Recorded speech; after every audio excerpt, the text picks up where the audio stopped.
বর্তমান সময়ে একটি স্মার্টফোন কিনতে গেলে আমরা প্রথমেই খুঁজি ওই স্মার্টফোনটিতে কতটা ভালোভাবে আসলে গেম প্লে করবে, অর্থাৎ আমার বাজেটের মধ্যে সবচেয়ে ভালো গেমিং ফোন কোনটা রয়েছে যাতে পাবজি খেলা যায় বা অন্যান্য গেমগুলো মোটামুটি ভালোভাবে খেলা যায়। আজকের ভিডিওতে আমরা একেবারে লো বাজেট থেকে একেবারে হায়ার বাজেট পর্যন্ত আমরা কয়েকটি স্মার্টফোন নিয়ে কথা বলবো এবং প্রত্যেকটি বাজেট সেগমেন্টে আমরা এক একটা স্মার্টফোনকে তুলে ধরবো যে স্মার্টফোনগুলো বেসিক্যালি গেমিংয়ের জন্য ভালো হবে। এখানে আরেকটা বিষয় বলে নিচ্ছি, এই ধরনের ভিডিও ইউটিউবে অ্যাভেলেবেল রয়েছে, অর্থাৎ এই যে গেমিং ফোনগুলো নিয়ে অনেক ধরনের ভিডিও আপনারা পেয়ে যাবেন।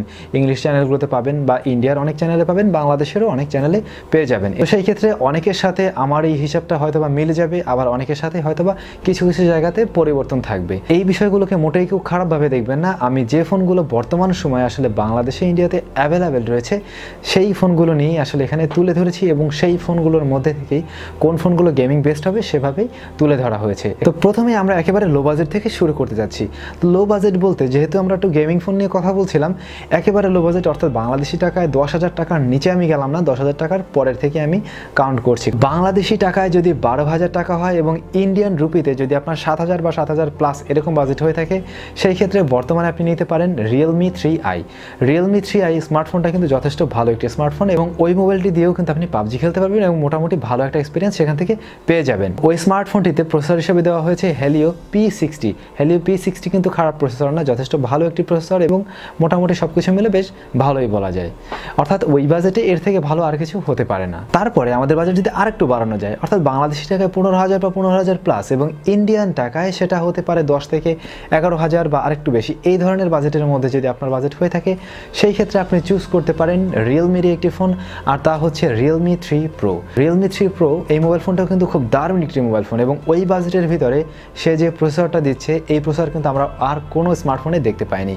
তার প্রসেসরটি হচ্ছে স্ন্যাপড্রাগন 710 অক্টাকোর প্রসেসরটি এবং যেটা যথেষ্টই ভালো প্রসেসর এবং ওই বাজেট থেকে অবশ্যই বলা যায় সে যথেষ্টই দুর্দান্ত পারফরমেন্স করতে পারছে। সুতরাং যাদের বাজেট এরকম রয়েছে তারা অবশ্যই ওই স্মার্টফোনটিকে নিয়ে নিতে পারেন। এরপরে যাদের বাজেট আরেকটু বেশি রয়েছে, আমরা এখানে সরাসরি 20,000 টাকায় যেতে পারতাম, বাংলাদেশি টাকায় 20,000 টাকা যেতে পারতাম, তবে সেই ক্ষেত্রে আমরা এর মাঝামাঝি আরেকটা অপশন রাখি।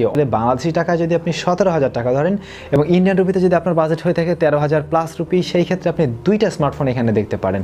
সেই ক্ষেত্রে একটা হতে পারে রিয়েলমি 5 প্রো এবং অন্যটি হতে পারে রেডমি নোট 7 প্রো। তো রেডমি নোট 7 প্রোর কথাটা এখানে কেন আসছে, যারা গেমার রয়েছেন সেই সাথে মোটামুটি ওভারঅল একটা ভালো পারফরমেন্স দরকার এবং অবশ্যই একটা ব্যালেন্স ফোন চাচ্ছেন, তাদের জন্য এখন পর্যন্ত সময়েও রেডমি নোট 7 প্রোটা আসলে রয়েছে এবং তার গেমিং পারফরমেন্স অবশ্যই খারাপ না। সেখানে প্রসেসরটি দেওয়া হয়েছে স্ন্যাপড্রাগন 675। অন্যদিকে রিয়েলমি 5 প্রোতে আমরা প্রসেসর হিসেবে পাচ্ছি স্ন্যাপড্রাগন 712 অক্টাকোর প্রসেসর।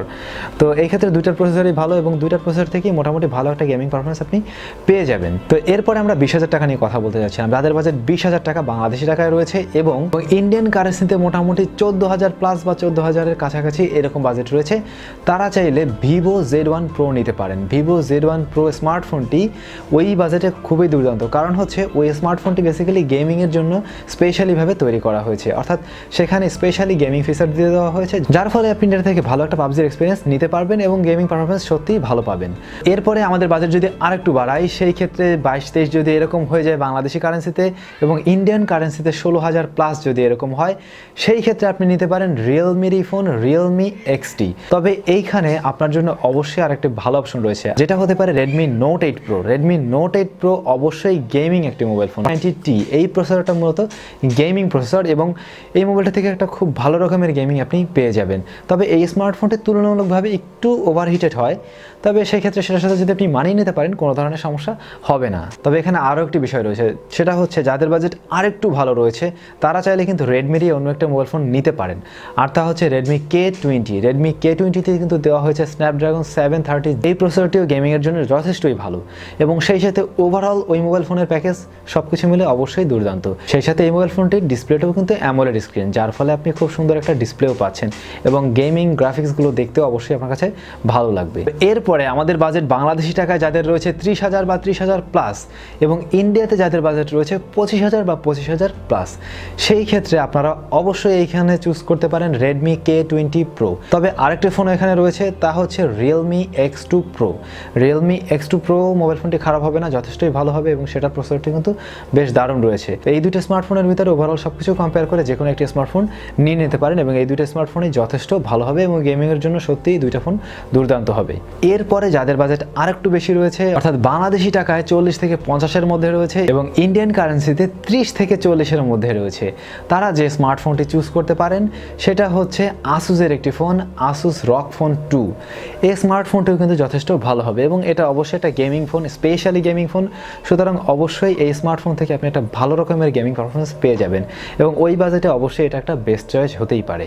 তবে আপনার বাজেট যদি আরেকটু বেশি হয়, অর্থাৎ এর পরের যে স্টেপ রয়েছে সেই স্টেপে যদি যান, তাহলে অবশ্যই আপনি OnePlus 7 Proটা নিয়ে নিতে পারেন। OnePlus 7 Pro অবশ্যই গেমিং এবং ক্যামেরা সব কিছু মিলে যথেষ্ট ভালো একটি স্মার্টফোন হবে। একইভাবে যদি বাজেট আরেকটু বেশি হয় সেই ক্ষেত্রে বলবো OnePlus 7T Proটাও নিয়ে নিতে পারেন। OnePlus 7T Pro OnePlus 7 Proর চাইতে কিছুটা আপগ্রেডেড। এখানে যে প্রসেসরটি দেওয়া হয়েছে তা হচ্ছে Snapdragon 855 Plus প্রসেসর। তো সেই ক্ষেত্রে আপনারা সেখান থেকে একটা ভালো এক্সপিরিয়েন্স পেয়ে যাবেন। তো আমরা এই 50-60 হাজার টাকা বাজেট পর্যন্ত থাকি এবং এই বাজেটের ভিতরে আপনারা যে স্মার্টফোনগুলো দেখলেন এই স্মার্টফোনগুলোই বর্তমানে আসলে গেমিংয়ের জন্য মোটামুটি ভালো রয়েছে। তো আমি অবশ্যই চেষ্টা করেছি এখানে যে ফোনগুলোতে ভালো প্রসেসর রয়েছে এবং গেমিংয়ের জন্য স্পেশালি যে সমস্ত প্রসেসর সেই সমস্ত ফোনগুলোকে তুলে ধরার জন্য, এবং সেই সাথে কয়েকটা ফোনও চলে এসেছে যে ফোনগুলোর ওভারঅল পারফরমেন্স ভালো থাকার কারণেও এই কাতারে পড়ে গিয়েছে। যেমনটা আমরা কথা বলেছিলাম Redmi Note 7 Pro এবং ওইদিকে ছিল Redmi K20। এই দুইটা স্মার্টফোন ওভারঅল পারফরমেন্সের ভালো, এই কারণে এখানে চলে এসেছে। তবে অবশ্যই তাদের কম্পিটিটর রয়েছে এবং সে যে বিষয়টা আমি ভিডিওতে ক্লিয়ার করে দিয়েছি। এই স্মার্টফোনগুলো যদি আপনি বর্তমানে চুজ করে নেন আপনার বাজেট অনুযায়ী, আশা করছি আপনি একটা মোটামুটি ভালো গেমিং ফোন পেয়ে যাবেন। আশা করছি আজকের ভিডিওটি ভালো লাগবে, আর ভিডিওটি ভালো লাগলে অবশ্যই একটু লাইক কমেন্টস করে দেবেন, আর যারা চ্যানেলটিতে নতুন রয়েছেন একটু কষ্ট করে সাবস্ক্রাইব করে আমাদের পাশেই থাকবেন।